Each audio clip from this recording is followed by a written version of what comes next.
And we're back. It's GC POW. Pow, pow, pow, playing our way, pow. Punch-Out Challenge. Keep your guard up, Mac. Keep your guard. Does he remember first, second, and third fight? Because this is like... It doesn't go back that far. Where we left off... This is like World of Warcraft time travel going on here. No one gets that reference, not even you. A lot of people do. No one played... Hanja!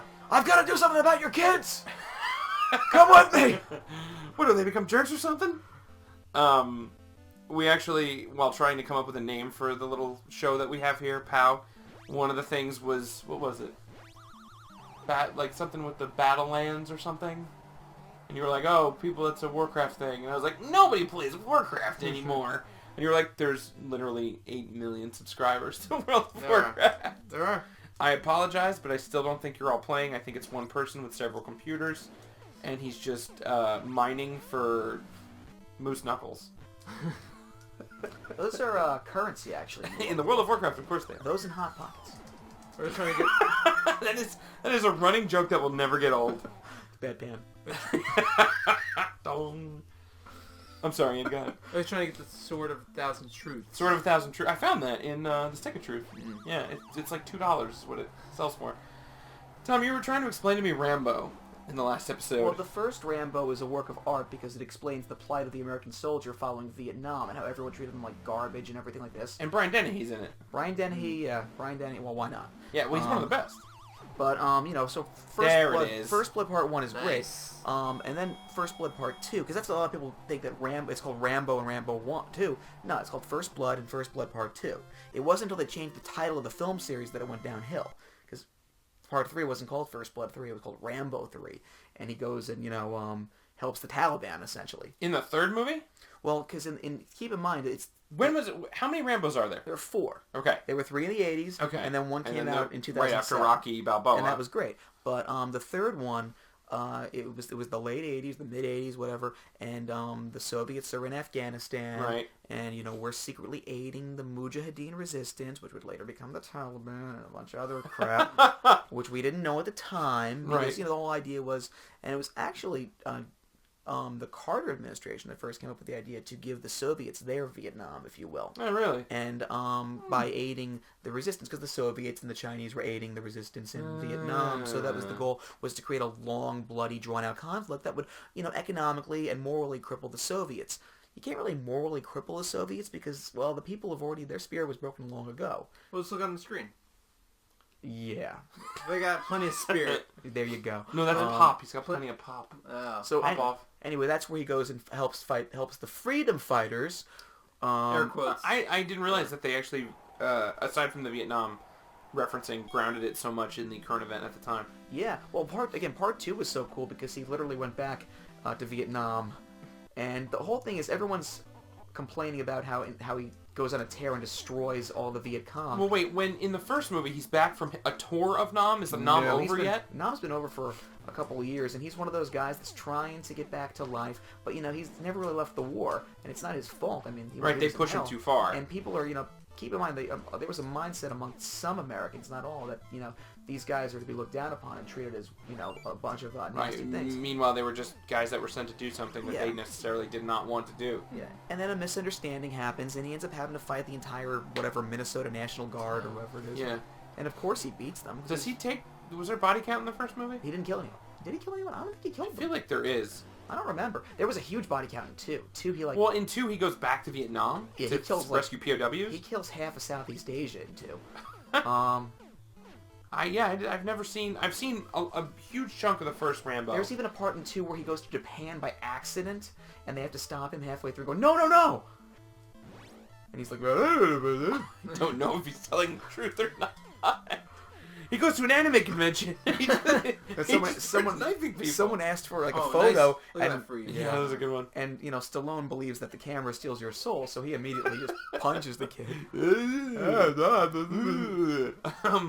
So what's the plot of the fourth Rambo movie? The plot of the Rambo Balboa. Rambo Balboa.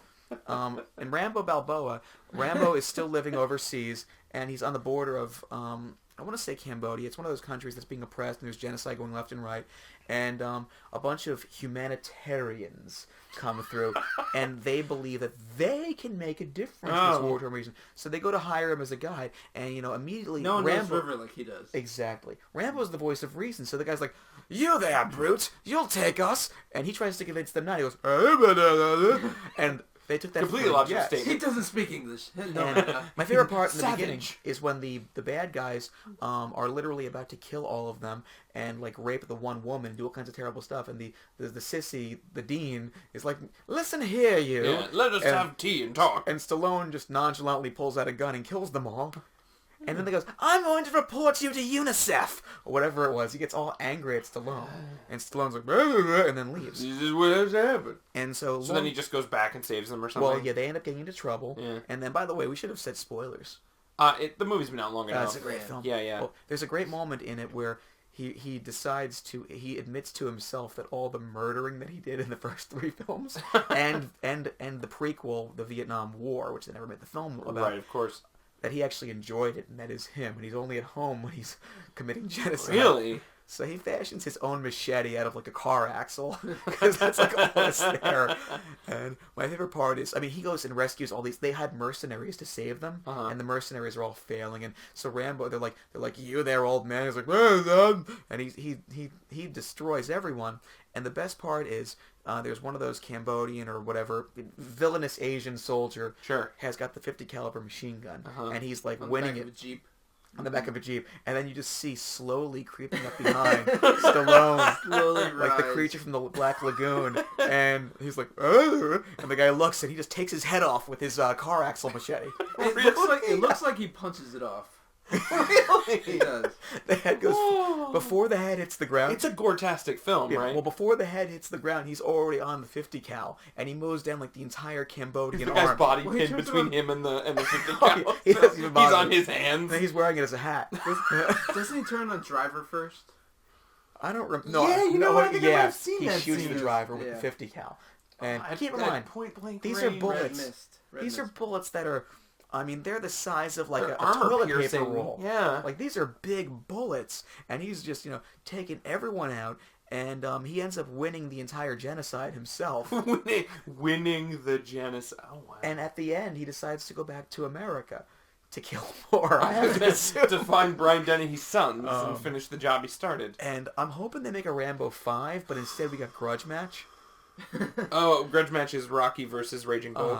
I didn't even... Well, the minute I saw, saggy it's man a comedy. boobs... It's a comedy. They needed the money. Robert De Niro has not been making cognitive choices in films since the first Meet the Parents. I think you're going to say since Godfather too. No, since Meet the Parents.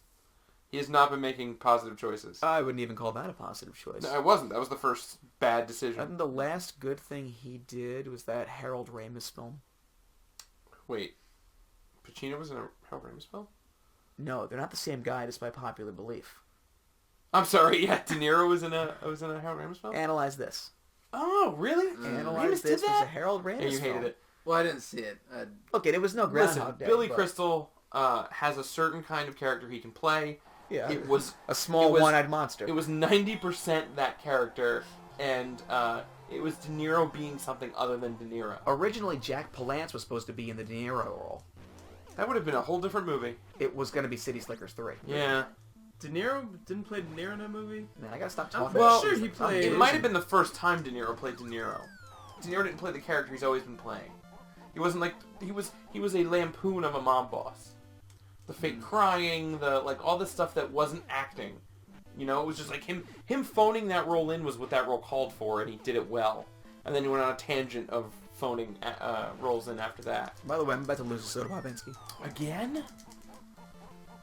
Now, Pacino, on the other hand, didn't really start phoning things in until he was just really too old to do it. But his last 3 or 4 roles, which have been Showtime original movies and stuff, or HBO original movies, have been apparently pretty good. Like when he played Dr. Kevorkian, he's actually been taking on the role of monsters lately. I'm done. They're no Michael Douglas. You know what my favorite Pacino film is? Everyone's gonna say Godfather or Scarface. Pacino? No, Scarface was fine, but it wasn't great. Best Pacino movie is A Dog Day Afternoon. I've never seen it. Fredo from Godfather's his brother, and the whole reason they're robbing the bank is so Fredo can get a sex change. That's the point of Dog Day Afternoon? It's hilarious. That sounds we should watch that next. It's a great film.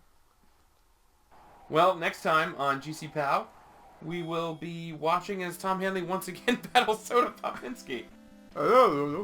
No, Rocky, you're not allowed on this episode. Oh.